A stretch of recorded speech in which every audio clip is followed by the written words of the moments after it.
Live from Fargo and serving you on TV, online, and on the go. This is Valley News Live at 5. I don't think this man should ever walk free. He betrayed our family. He looked us in the eye with a straight face as our daughter lay dead in his apartment.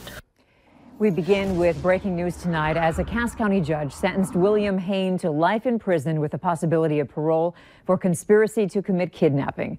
Hain was found not guilty of conspiracy to commit murder in the death of Savannah Greywind last month. However, Hain had already pleaded guilty to kidnapping Savannah's newborn baby, Hazley Joe, as well as lying to police. Hain's former girlfriend, Brooke Cruz, is already serving a life sentence in the murder of Savannah Greywind. Valley News Team's crime and safety reporter Bailey Hurley joins us live in the studio with more on what unfolded in the courtroom this morning. Bailey? Thanks, Andrea. Before Judge Olson handed down that life sentence, the court heard from a heartbroken Roberta Greywind. She pleaded with the court to bring justice to her daughter and never let William Hain walk free again. My life has been forever changed. As for Savannah's daughter, this man tried to take her and raise her as his own.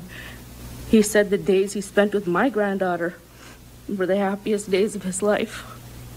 How sick is that? We then heard from Hain himself, who gave apology after apology to the Greywinds and the community for his actions against Savannah and baby Hazley Joe.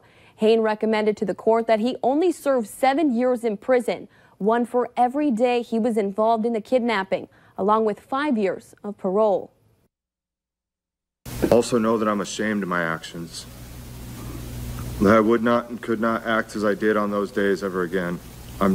I'm not a crazed criminal, but I know that I acted crazy from a place of wrong.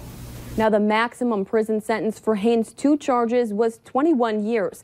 However, at the prosecution's request, the judge ruled that Hain is a dangerous offender, which is how his fate ended in a life sentence. Andrea? All right, thank you, Bailey.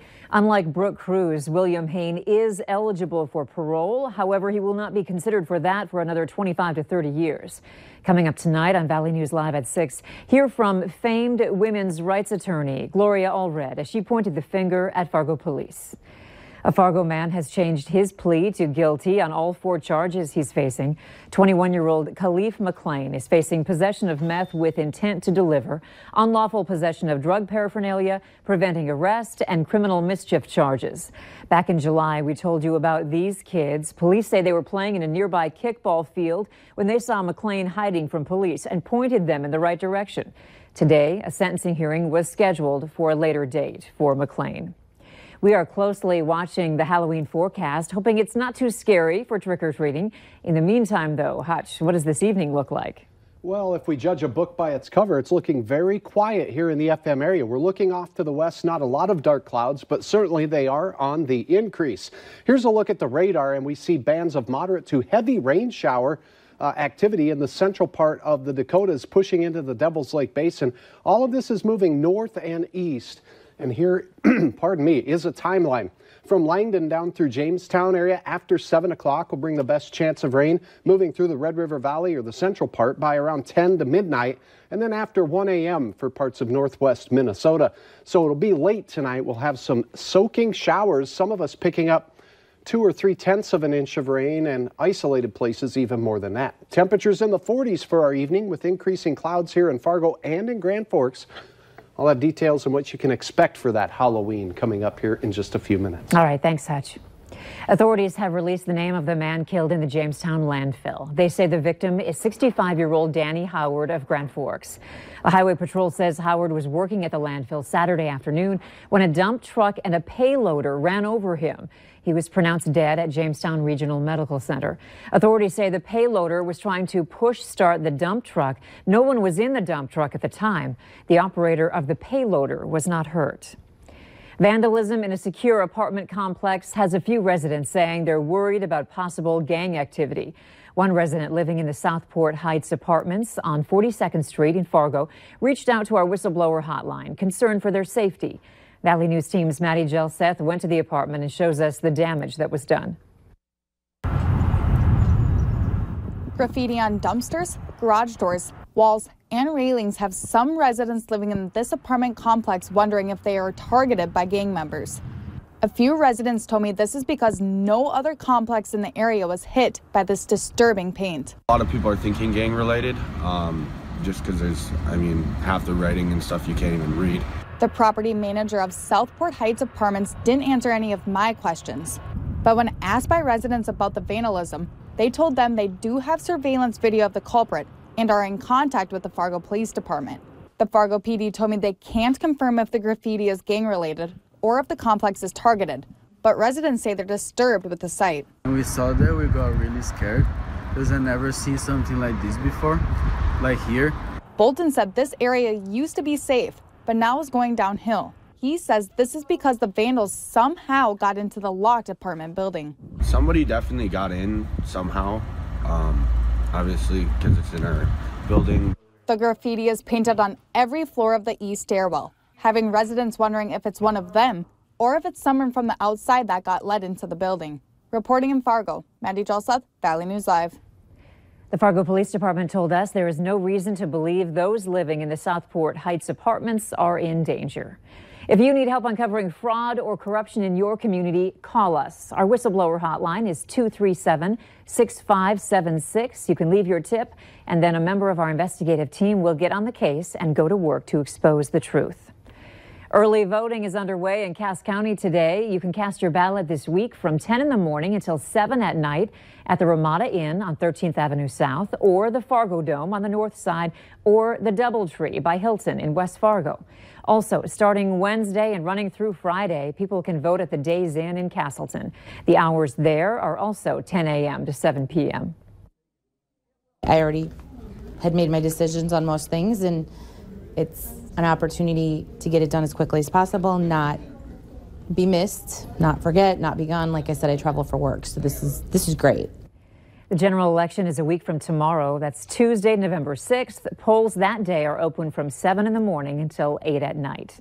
The city of Moorhead is facing a petition saying it illegally changed polling places at MSUM and Concordia. Back in January, the city council voted to remove voting booths from the universities. Mark Altenberg, a former city council member, says that violates state law. He says the law states a change to polling places needs to be in place by December 31st. The petition isn't seeking monetary damages. Altenberg just wants the city to admit it made a mistake and apologize to the public. Authorities in Moorhead say they collected 174 pounds of unwanted, expired, or unused prescription drugs during a drug take-back event. Last spring, Americans turned in nearly 475 tons of prescription drugs at more than 5,800 sites operated by the DEA and almost 4,700 of its state and local law enforcement partners. Overall, in its 15 previous take-back events, the DEA and its partners have taken in almost 10 million pounds, nearly 5,000 tons of pills. If you have unwanted drugs, you can bring them to the Moorhead Police Department, located at 911 11th Street North, and place them in the drug take-back depository located in the main entry.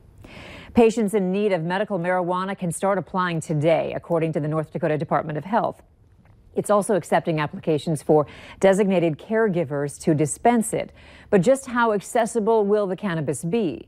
Valley News Team's Rose Itzkovitz asks medical professionals as well as those behind the measure and has our story. Back in 2014, Riley Ray Morgan, a financial advisor in Fargo, began his grassroots efforts to legalize grass. I had some back issues and I went to Germany and had a disc replacement surgery that didn't go well. 2 years later, Measure 5 to legalize medicinal marijuana passed. But now, 2 years after that, I think most everybody was very disappointed on the inaction, not only by the legislature, but by the State Department of Health. But finally, as of Monday, North Dakotans can now apply to be eligible for medicinal marijuana. But just how easy will it be for them to get it? Morgan says it won't be. You know, I think there are medical doctors out there that would grant their patients to get medical cannabis cards. However, the powers that be, where they're employed, I think, are holding them back. What makes you say that? I've heard of people from all over the state basically have talked to their doctors and they said absolutely not, because Sanford or Essentia has basically said we're not going to allow you to do this, because if something should go wrong, they might have some liability issues there. I reached out to the hospitals as well as many independent doctors in the area and got nothing back. The North Dakota Department of Health says with the application, you'll need not a prescription from a doctor, but a certificate. So what exactly does that mean? On a prescription, it's going to have the exact medication. It's going to have an amount. Those types of items are not found on the written certification form. Instead, doctors will be asked to simply identify the patient's debilitating condition requiring the medicinal marijuana and how long they would need it for. But Morgan says it's not just as easy as finding a doctor who will fill your prescription. Technically, you're supposed to be a patient for 1 year before this doctor can allow you to apply for a medical cannabis card. One last hurdle, Morgan says doctors and LPNs can prescribe medical cannabis, but the legislature leaves out physician's assistants. In Fargo, Rose Iskowitz, Valley News Live. The North Dakota Department of Health says it will now start processing applications, but probably will not start printing cards until at least mid-December, closer to when the product is available. For more on the requirements to apply, as well as where dispensaries will be located, head to our website, valleynewslive.com, and click on this story.